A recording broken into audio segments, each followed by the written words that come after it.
Will LeBron win another title in LA? I'm gonna give it him signing a 2-year deal lets me know that there has to be some like plan. Palinka or Loic has been able to at least sell him on some type of plan because he's not the type to make decisions that aren't that he can't see the good in the long run. And right now, obviously, after this contract's over, that's the year he decides to sign anywhere with Bronny. And the Lakers didn't want to like. There's been reports that the Lakers didn't want to trade that pick because they didn't know what LeBron's future was going to be there. So now that he's there, I think that gives him like full authority to like making a decision because he's not going to be KD and just want to dip out next year because he doesn't like it anymore. So I think genuinely they're probably gonna make the moves. Probably do go after Kyrie. And to be honest, Kyrie, AD, and LeBron on the same team, the supporting cast may not be too crazy, but I'm never putting it past those three. Kyrie would fit way too better on that Lakers team than Russ did. So right now, I think they definitely have it. I'm gonna give it a good 50-50, to be honest. I'm not even gonna be any. I'm gonna give it a good 50. I think if you get him in a good year where LeBron can go back to that 2020 year where he's not the focal point on offense anymore, so he can like lock in on defense. He's the main playmaker, and you just have Kyrie and AD just focused on scoring, especially. Oh yeah, I'm definitely getting LeBron as your second best player. I'm definitely getting that. I'll definitely do that in my life. Brandon, what do you think? Because I For disagree. no, I mean, I was the one. I mean, we've talked about it before, John, on here. You were the one who was saying LeBron's not. I think you even gave like a little PSA to Lakers fans. LeBron's not winning another title in LA, and I was on the side where you can't count LeBron. I'm never going to count LeBron out. And then you tell me, like I said to you, the Lakers, they've got a move in their back pocket somewhere, a move that they're going to pull out. And I believe, like Romaine said, it's going to be Kyrie. They're going to pull that deal off. They're going to somehow get it done. How? I That's don't the shit know. that pisses me off, though. I mean, we're a big Miami's a big market too, so I understand we get the same type of leverage sometimes because that's one reason we're able to sign LeBron and Chris Bosh at the same time. It's not just because Dewey's here, but big market teams like the Lakers can make horrible freaking mistakes. Like shit that should kill your franchise for the next like 5 to 10 years. And nah, just because they're the Lakers and they have certain players on their team, they can get out of that like this. Hmm. Well, I mean, you saw what happened when they gave Kobe that big deal towards the end of his career, and then it kind of strapped him when he retired. They went through a little rough patch for those couple of years Yeah, until but yeah, but LeBron came. in that rust patch, they drafted Lonzo Ball, Brandon Ingram, Julius Randle, and D'Angelo Russell, and Yep. were able to trade literally for LeBron and AD and win a championship within the next like 5 years ever since Kobe signed that contract. I'm Yeah. not gonna lie, I'll trade all of them again for a ring. I'm not, bro. If No, I agree. D'Angelo Russell, if he doesn't win a ring in Minnesota, if Julius Randle ain't winning shit in New York, if New Orleans doesn't win a ring with Brandon Ingram, nobody won that trade other than LA. Yeah, I was on No, Pickett no, they side yet. You kick it. oh, sorry. No, the Lakers 100% won the deals that they made. But for me, it's with like I said, if you tell me Kyrie, LeBron, and AD are all on the court together, I mean they're right there as the best team in the West, and I'll best team in take the NBA. They're right there. I mean, like you said, Romaine, you got LeBron as your lead playmaker.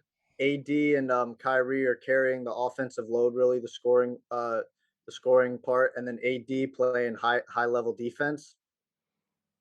I mean, I give, and then I mean, I know the supporting cast has to be solid. And it's I it not. think is the solid Lakers, though. It is solid though. I'm not gonna lie, it it is is, solid. and that's what I'm saying. I mean, there obviously they could use some, some a little more shooting, but there's shooters out there that you can find But for a vet minimum level contract. I know what people said last year, but this year there's no reason they shouldn't be a playoff team. There's no reason they shouldn't be. Yeah. Right now, the supporting cast is a lot younger and they're way more focused on defense than is offense. And to be honest, even though last year was focused on offense and not defense, the offense still wasn't producing. So at least this year, you have at least a clear direction of what's going to be your focal point as a team, which is definitely going to be defense for them. And right now, whether it's Russ in or Russ out,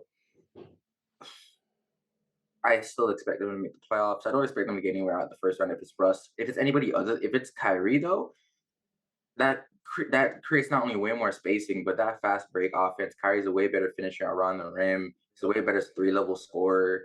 He makes Better far better. basically, he's basically better everywhere. Right now, yeah. Yeah, right now. I'm not, Yeah, Oh, Kyrie except for clears probably right now. rebounding. yeah, he's a bet. And Yeah, but yeah, I you who need care? Russ. That's what I've been saying on this pod. Like, rebounding from a guard is meaningless. And like, yeah, it's impressive he can do that to attain a triple double. But for me, what I care about when I'm watching a basketball game is can you win? And quite frankly, what that shows is Russell's limitations as an offensive player coincide with his temptation to just go for rebounds when they don't use. Overcompensates. That's a good way to word it. Now, here's my thing. With Russell Westbrook on this team, let's say he is not moved in the next few weeks.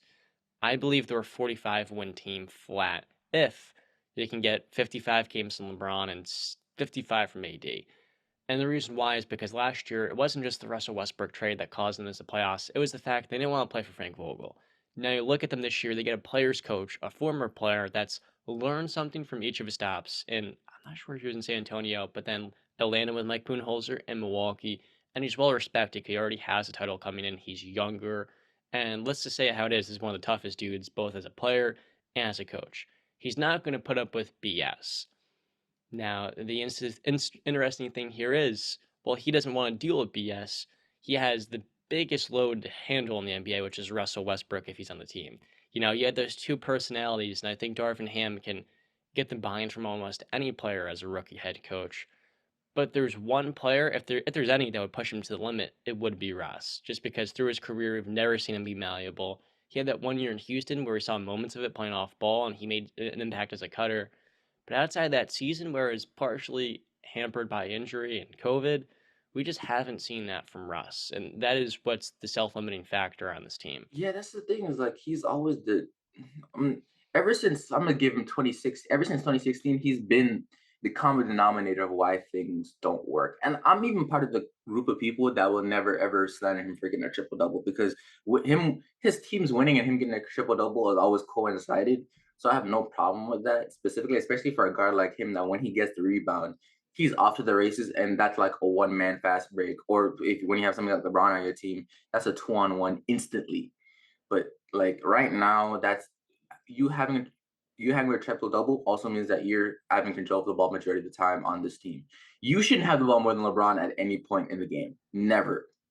So that's the problem with him. And like ever since 2017, I won an MVP, but he was buying him damn self. And if there's one thing the man's been good at in his entire career, fantastic floor raiser. One of the best floor raisers the league's ever seen. Ceiling raiser though, oh, then with OKC again with PG there, PG had his best career year with Russ, which is a lot common for a lot of stars to have their best offensive season with Russ on the team, which is shows that he's a pretty good teammate and he's definitely a good playmaker. Just makes some boneheaded decisions sometimes. Then 2018 again production dropped all the way to hell. 2019 even with Houston 2019 2020 even with Houston at the time, yeah, he made some adjustments in the game to cut more with James Harden, but that's because they traded away every single freaking big on the roster. Like you still have to make a gigantic change in philosophy that the league's never seen to incorporate Russ for him to be as good as possible. And at the end of the day, look what LA did. You made the same. That's why I don't understand why they traded for him. You literally won a series by doing the one thing where you just left them open, and you traded for the guy that you literally just left open and literally whooped their ass because that was the thing you did. And I understand he was injured, but he couldn't hit an open shot to save his life. So it's like it was a boneheaded decision to even sign him in the first place. Now Mm. it's they have to sit with this, but it pisses me off that they're not gonna have to sit with it for much longer.